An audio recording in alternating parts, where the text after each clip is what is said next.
So you guys already know, that I'm a cooking addict, okay? And, okay, let me just explain this, okay? A lot of people have been asking me about yeast, because you can't get yeast and whatever. And I'm trying to experiment something. So if this comes out good, I'll let you know what the deal is, okay? Pray for me that I don't die before it finishes. Already my husband said he's not involved. He is not involved, guys. So if I want to poison myself, he said he's not involved, but I'm hoping. Okay, so we're gonna do a first impression together, okay? I ain't gonna lie to you. Well, here it is. Looks normal from the outside. Let's pick one. Wait, looks a bit crunchy. Jesus is Lord. Well, I'll be back. So from the first impression, in comparison to the normal bofrot with the yeast, it looks a bit on the thick side. On you know, it's not as fluffy and it's not as. But that could be my mistake as well, because I didn't leave it too long as you would leave your bofrot to kind of rise and stuff. I'm almost scared to do the taste. Right, okay, so here we go. I'm just gonna try it, okay?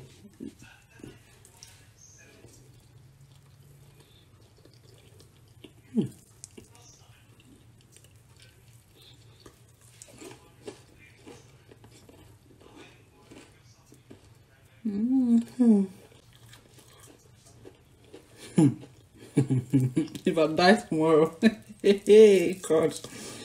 So no. So after the disastrous outcome, if I say so myself, I decided to try something else today, you know, from my little science back in the day.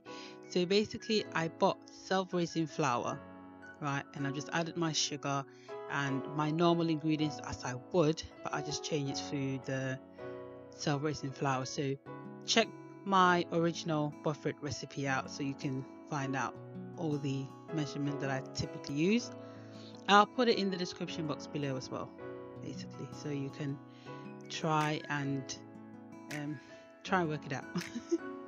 Yeah, so I'll just add everything together just to make this video go quick. So I'll link everything down below so you can have a look at your own time.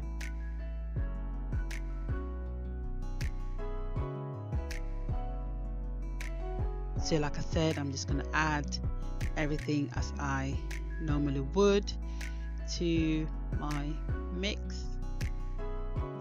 Then something interesting that I did, I tried to basically recreate the carbon dioxide, the air, which is what we need, you know, in our original recipe. So I bought sparkling water.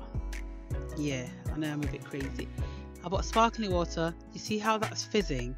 This is what I'm trying to achieve. So in my head, I had this great idea of mixing the carbonated water with my self-raising flour, because the self-raising flour has got baking soda and baking powder in it. Is somehow going to react. You know, my little, I don't know, it just came to mind basically. So I thought, you know what, let me try it. Of course, people in my house think that I'm crazy, but you know, it is what it is. So I'm just gonna mix everything. What I try to do, I try to mix it thoroughly, right, so that it just, the gluten will be released. I'm trying to go for that soft texture. I'm trying to do everything as I possibly can to make it as close as a normal bofrot would be, right? So that's what I'm just trying to do, over mixing it. Right, then I realized that the mixture was a bit too runny, so I just added a bit more flour to the mixture, just to, because you can't really hold it properly. So I added a bit more flour to get it more of a thicker consistency so I can put it in the oil later. Also, with this, you don't need to let it rise, even though I covered it up and waited for a little bit, because yesterday's experiment I fried it immediately, so I thought I'll wait with this one and see if it makes any difference, right, and then see how that goes. So I covered it later and just waited maybe about 10 minutes, not long to be fair. I did see bubbles rising and stuff. So here I tried to fry it. Well, I was frying it. Basically, the only issue with this is that it doesn't form as greatly as the normal one would, because it's not as what's the word I'm trying to look for? It's not as elasticy. You know, when you have the yeast effect that it gives you, it's not that elasticy. So when you're trying to drop it into the oil, it becomes a bit clumsy. Hence why it's not perfectly rounded, not perfectly, you know, as the normal bofrot does, if that makes sense. Yeah. I know it's a bit much, but I'm trying, guys. I'm trying my best for you guys. So I'm just going to show you again the whole roundness, and I don't think the shape matters as long as you have it. So there you go. To be fair, right, it tasted nice. It tasted like a donut. You know them Ghana party donuts? That's what it tasted like. It was more crunchier, but it tasted alright. It didn't taste horrible like yesterday's one. It tastes really good. See, it just looks a bit on the thicker side than you would normally have, because it hasn't got that air in it. It's not as, you know, fluffy as you would have it normally. But to be honest with you, this is a good alternative if you do not have yeast. I'll tell you that now. So anyway, thank you for going through this crazy period with me, and I'll try my best to do things to find alternative ways in different times. So thank you. Bye.